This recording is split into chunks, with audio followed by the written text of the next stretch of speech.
All right, everyone, welcome back. Josh Bitar and Alex Goldman here for From the Stands. Today, joined by the man who returns to action April 5th at One Fight Night 21 against Ben Tynan. Duke Dieter, mate, it's a pleasure to have you on. It's a pleasure to chat with you for the first time, man. Obviously, I can see you at the gym at the moment. Busy day, I suppose. How is life been? Mate, always busy. Going well though. Really enjoying the new challenges of running a gym, but also doing a high level fight camp. Mm. Haven't done that before, but hey, taking it in my stride. It's all kicking along pretty nicely. Absolutely, man. I want to touch on a fun one first. I love nicknames and where people's nicknames come from and the origin stories of them. Talking to Rob Whittaker the other week, I asked him about Bobby Knuckles and how that came about, and I think they're always fun stories. And I like yours, particularly the Duke of Canberra. I know the Who the Fuck boys, they love it too, and I think it's a fun nickname. I guess give us the background story on who coined it, who first named it, and how it came about. Yeah, it's it does have a story, but it is a pretty simple one when you break it down. My first name's Duke, and I'm from Canberra, so it didn't get too technical. But when I was doing judo trips away, Yeah. we were away, and someone said something like, "Oh yeah, I'm like Duke, but in Melbourne, I'm doing this." And then eventually they just stuck that I was just, so you're Duke of Melbourne, and you're Duke of Canberra.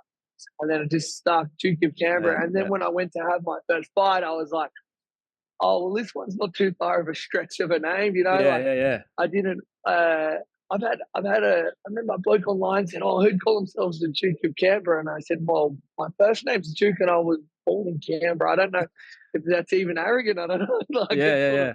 It's actually quite a practical fight name, as well as it's got a nice ring to it, and I do like the royal theme, so I have a Absolutely. few crowns around as well. But yeah, it's Yeah. it's just my first name and where I'm from. Both things I'm proud of. Love Yeah, it. easy. I wanted to know, do you think judo is an overlooked skill set to bring into MMA? Because, obviously a lot of people are going to go straight to the traditional wrestling for getting the fight to the ground. But, there's a lot of upper body trips and, takedowns that can be really successful in MMA when taken from judo. Do you think a lot of, martial artists that are first getting into MMA or even a few years into their career sort of overlook the benefits that judo can bring in?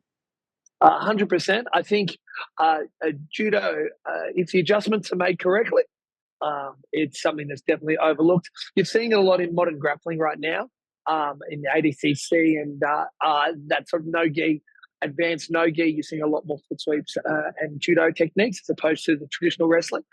Basically, because it's a much more efficient way to take someone down. Mm-hmm. I think you saw this new wave as the Eastern Europeans started entering the MMA scene. So that your Dagestanis and your Russians and all those countries that have prominent judo backgrounds and sambo backgrounds, they've made the adjustments for the no-gi for not having the uniform, and they're starting to bring that judo aspect into mixed martial arts. So I think it's definitely been overlooked, and I think it's a style of grappling that, when it's perfected, it's much more efficient than putting your head down, digging in for a double and a single leg. And the way I've sort of made those adjustments over the years, I found it much more efficient for me. What's up, guys? It's Josh here from the Stands, and look, I know you're in the middle of a good little interview that we're currently doing, but I want to take a second of your time just to give a quick little shout out to today's sponsor, TrainAid. Obviously, they're big supporters of us, like we are of them, and today they're sponsoring this video. And look, I want to let you guys know about a little product they do, their premium product, TrainAid Hydration. It's the best hydration formula on the market, guys. I'm not gonna lie to you. And look, if you don't believe me, ask guys like Israel Adesanya, Alexander Volkanovski, Leon Edwards. You ever heard of these guys? I mean, they're the top athletes in the world. And they're all taking TrainAid Hydration. It really is the #1 formula in the world for hydration. And in the summer months here in Australia, I mean, it's something that I think everyone should be taking. And TrainAid have been very nice to give us a discount code, a very healthy discount code as well. I mean, it's a nice little discount code. If you use the code FTS15 at the checkout, they will give you 15% off. We'll leave a link to their website in this description of this video, and check them out, guys. Please support them because they are supporting us. Cheers. Yeah, absolutely. Duke, big fight coming up next Friday, man, against Ben Tyne, and he's got a great wrestling pedigree and a good background. Obviously, fought in LFA as well over in the States. I guess thoughts on that fight and how it came about and how you sort of see it playing out. So I woke up Christmas morning, dusty as, drinking for the last 3 weeks, and they offered me a fight. It's the hot prospect in 2 weeks' time. And I said, I can't do 2 weeks. I said, thanks for the offer. I can't do 2 weeks. They came back and they offered me 8 weeks. And I said, I can do 8 weeks. Yeah. And then the fight got pushed back even further. Yeah. So I've been slogging it out since that first email late December. So that was sort of the offer. I've been screaming for a fight for a year off ONE FC. So I feel like I've got some unfinished business. I feel like I got a little bit chipped in the last match. My goals is to win a fight overseas. So what better place to do it than on ONE FC against Ben Tyne? Yeah. For sure. What I wanted to know, you kind of touched on it a little bit earlier that, this will be your first time running a gym alongside doing an elite fight camp. And, I'm curious, how do you sort of keep yourself going with running a gym? Because, it's a hard business. You get people that come and they leave, people that commit for a year and then they disappear off the face of the earth for the next 2 years, all that sort of stuff. And it can be a bit of a thankless job being a coach or a gym owner, especially in martial arts. So how do you sort of keep yourself going and keep yourself motivated to keep running your gym? Honestly, a lot of goal setting. Also, I can't take all the credit myself. I've got some great coaches on board with me at the facility of progression here.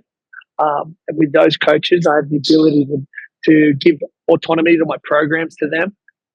And because I've got faith in them and their abilities, it makes me overseeing the entire program of the gym a lot easier.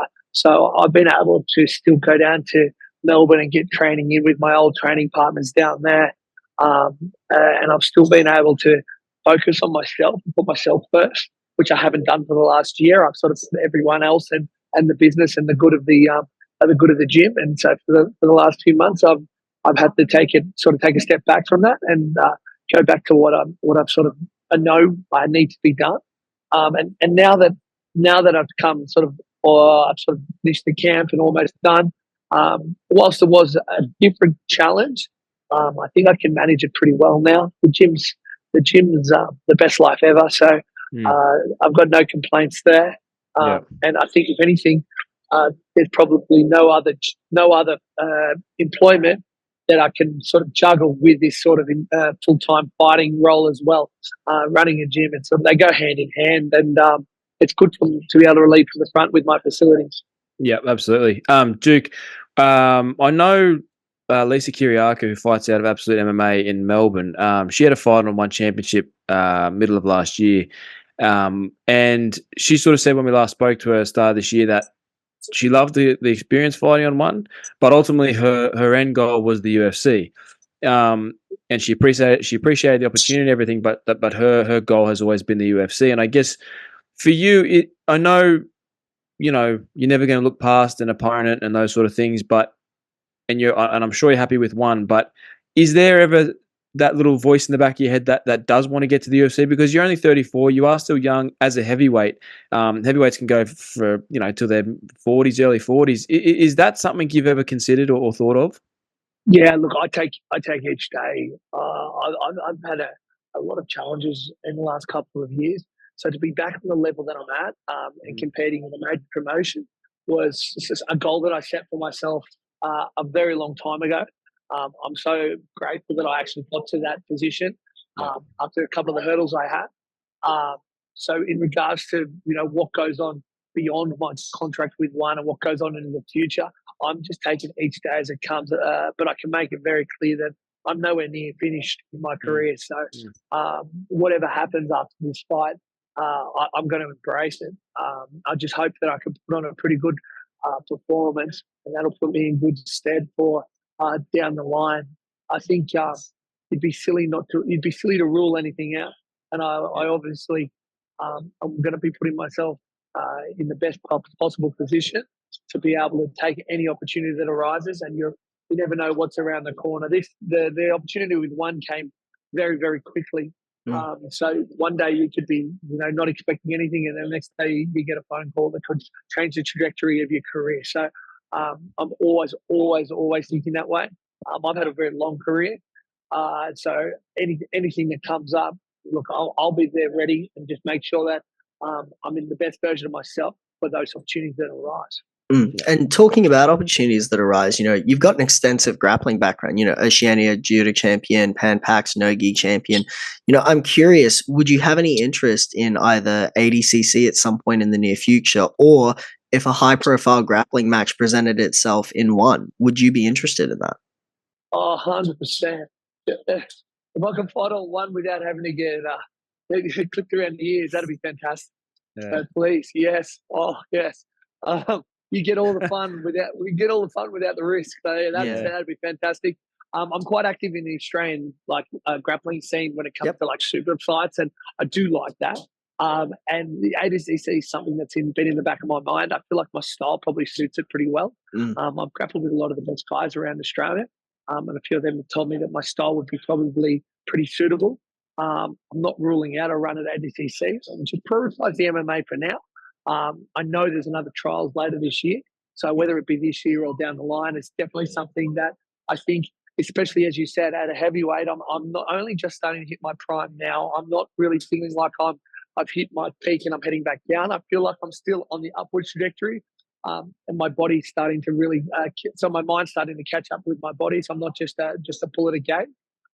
So I'd love the opportunities in grappling, so super fights and maybe the ADCC. It'd be something that'd be pretty interesting for me, and another sort of feather in the cap.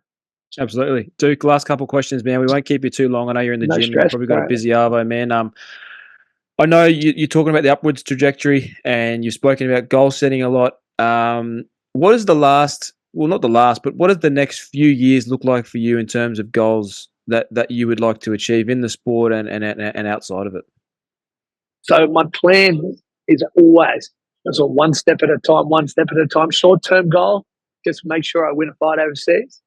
Long-term goal is to just see how far I can push this show and see how far I can take this train. I would never have pictured when I started this, when I was 9 years old, that I'd be where I am now. So I think in 5-10 years, I can really achieve some big things. So I'm honestly, I'm not going to pinpoint anything too grandiose, but I know that slow and steady and consistency is always the key. So if I don't go anywhere, good things come. Yeah.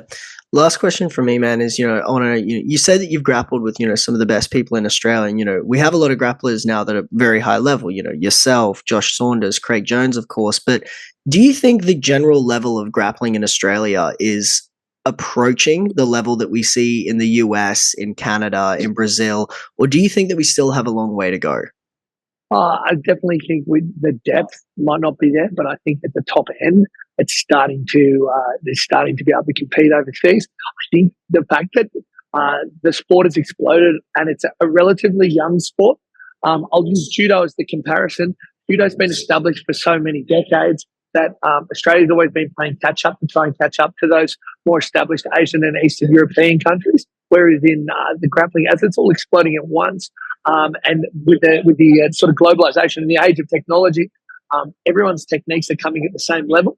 So there's absolutely no reason why someone from this part of the world can compete with anyone from any other part of the world. So I think at the top end, as you can see, we've got guys that are regulars and are at that pinnacle of grappling. So I just think we probably don't have the numbers, but I don't think it's far off, because I think Melbourne would be your first indicator, because they were sort of the pioneers of grappling, and there's jiu-jitsu on every corner there now.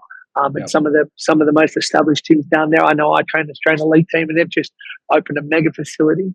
And the one thing I can tell you here, when I opened my facility, the first program to get full was the no-gi grappling. So it's definitely rising in popularity, and it's becoming a little bit more mainstream. Kids jiu-jitsu, my kids here are moving better than most of the kids I know, most of the blokes I know when they were 18, 19. So I think that there's good things on the horizon, and I definitely think there will be much, much, much more competition from this neck of the woods. For sure. Well, Duke, thank you so much for joining us today, man. It's been an absolute privilege and a first from the stands, the first Duke that we've ever had on the show. So it's always good to get some royalty on. Probably the last, I reckon. Yeah, I agree. There's not many Dukes. Well, look, brother, it's been great to talk to you today, man. We're both really looking forward to your fight, and we'd love to talk to you again after that fight sometime. Thank you, guys. Thank you for the opportunity. Awesome. I appreciate it, man. Thanks, Duke. Thank you very very much. man. Talk to you soon. Have a great day. See you guys.